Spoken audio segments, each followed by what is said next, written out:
নজর রাখবো পরবর্তী সংবাদে। কৈলাসহরের কালী শ্মশান চা বাগান এলাকা জুড়ে একটা থমথমে পরিস্থিতি কায়েম রয়েছে বর্তমানে। কারণ গতকাল কৈলাসহরে কালী শ্মশান চা বাগানের গাড়ি চালানো এবং গাড়ি চালককে পিটিয়ে হত্যা করার অভিযোগকে কেন্দ্র করে একটা চাঞ্চল্য ছড়িয়েছে এবং এই ঘটনার নেপথ্যে মৃত গাড়ি চালকের ভাই কৈলাসহর থানায় লিখিতভাবে অভিযোগ করার পর পুলিশ একটি হত্যা মামলার হাতে নিয়ে তদন্তে মাঠে নেমেছে। কৈলাসহর থানার ওসি সুকান্ত সেন চৌধুরী আজ এই বিষয় নিয়ে জানিয়েছেন। কৈলাসহরের রাংরুং গ্রাম পঞ্চায়েত এলাকায় অবস্থিত কালী শ্মশান চা বাগানে মঙ্গলবারের এই ঘটনাকে কেন্দ্র করে তীব্র উত্তেজনা বিরাজ করছে। কালী শ্মশান চা বাগানের পুরো ঘটনা নিয়ে কৈলাসহর থানার ওসি সুকান্ত সেন চৌধুরী আজ সন্ধ্যায় ওনার চেম্বারে একটি সংবাদ প্রতিনিধিদের মুখোমুখি হয়ে তিনি জানিয়েছেন সমস্ত বিষয়। কি বলছেন তিনি, শুনুন। নয়ন দাস কালকেই আমাদের কাছে একটা অভিযোগ দাখিল করে যে অপরিচিত লোক কালী শাসন এলাকার কিছু লোক ওর ভাইকে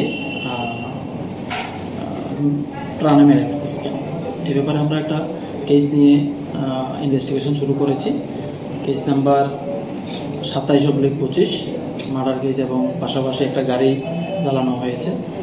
এই ব্যাপারে আমরা একটা সুনির্দিষ্ট মামলা লিপিবদ্ধ করেছি এবং এই কেস আমাদের থানারই সাব ইন্সপেক্টর উজ্জ্বল চৌধুরী ইনভেস্টিগেশন করছেন। আমরা সবাই এই কেস সহযোগিতা করছি তদন্তে। গাড়িতে 3 জন ছিল, চালক প্রদীপ দাস সহ আরো 2 জন ছিল। আরো 2 জনের নাম হলো নির্মল দাস, আরেকজনের নাম হচ্ছে দীপেন দেবনাথ। নির্মল দাসের বাড়ি পেচারথল, দীপেন দেবনাথের বাড়ি কুমারঘাট, এবং গাড়ির চালক যে প্রদীপ দাস ওর বাড়িও কুমারঘাট।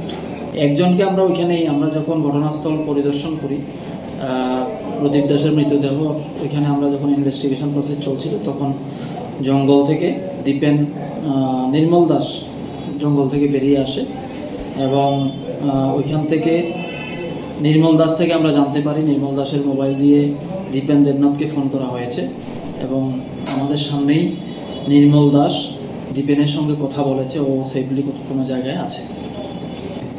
এখনো পর্যন্ত আমরা ইনভেস্টিগেশন করছি। কালকে থেকে আমরা টানা জিজ্ঞাসাবাদ করছি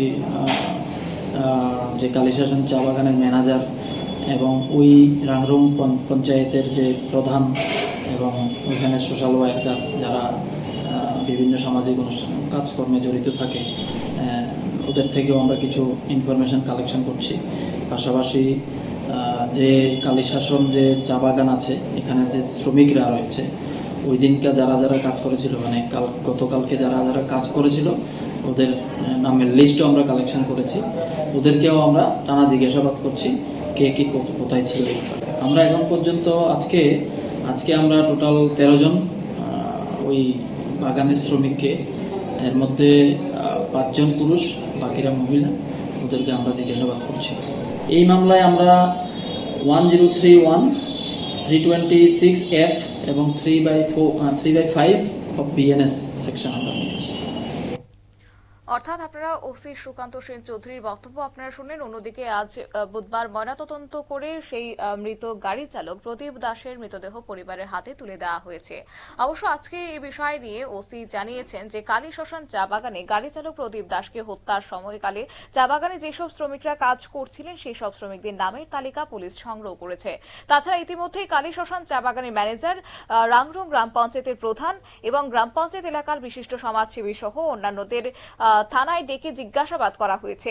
এমনকি 4 জুন অর্থাৎ আজ দুপুর নাগাদই কালী শ্মশান চা বাগানে 13 জন চা বাগান শ্রমিকদের থানায় এনে জিজ্ঞাসাবাদ করে সন্ধ্যায় তাদের ছেড়ে দেওয়া হয়েছে।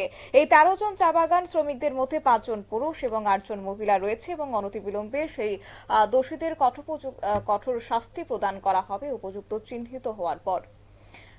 সংবাদ আপাতত এই পর্যন্তই। পরবর্তী আপডেটের জন্য চোখ রাখুন শুধুমাত্র নিউজ ভ্যানগার্ডের পর্দায়। নমস্কার।